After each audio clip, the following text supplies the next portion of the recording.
Hi, I'm Congressman Ron Kine. As we've done in the past, this week we're going to take a question from someone back home about a pending issue here in Congress. I think this week's question, Allison, is from someone interested in the nutrition title of the Farm Bill. Yes,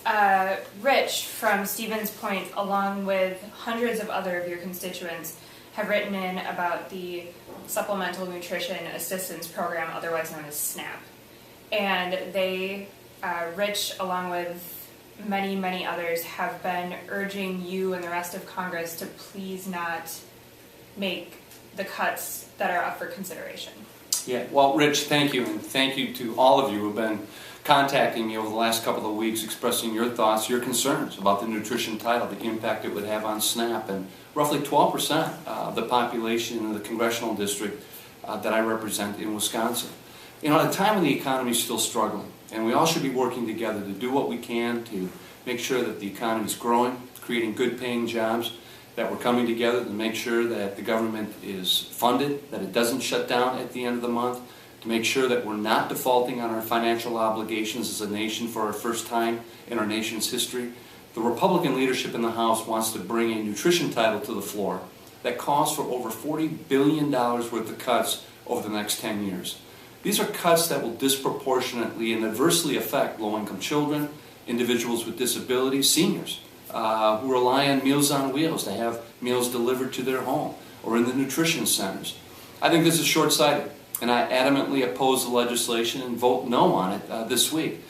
Our farmers do deserve a good 5-year farm bill. It's been a rough growing season back home. They need the certainty of what to plan for over the next 5 years, and they certainly shouldn't be held hostage to the political dysfunction coming out of Washington, especially a small group of ideologues who want to reshape the world in their vision, even though it would do tremendous harm to families throughout Wisconsin and our family farmers.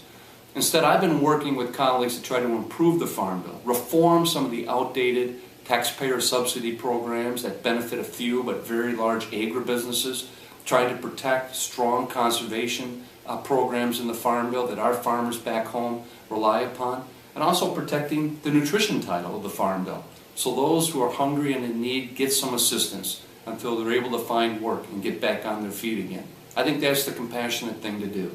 So although this bill will pass this week, there's no way that the Democratic Senate would accept these type of cuts, nor would President Obama sign a bill that calls for those type of cuts. So we still have work to do in order to produce a farm bill that works for all Americans, for our family farmers back home, for low-income children and seniors dependent on these food programs, for those who want to be good stewards of their land with these voluntary and incentive-based land and water conservation programs, and a way to start pulling back from these taxpayer subsidies that are benefiting agribusiness and not helping family farmers, but instead leading to greater consolidation in agriculture and making it more difficult for new beginning farmers to start.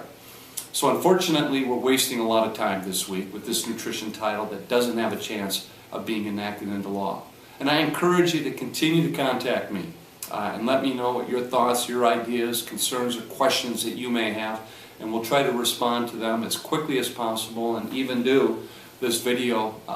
once a week. Thank you very much.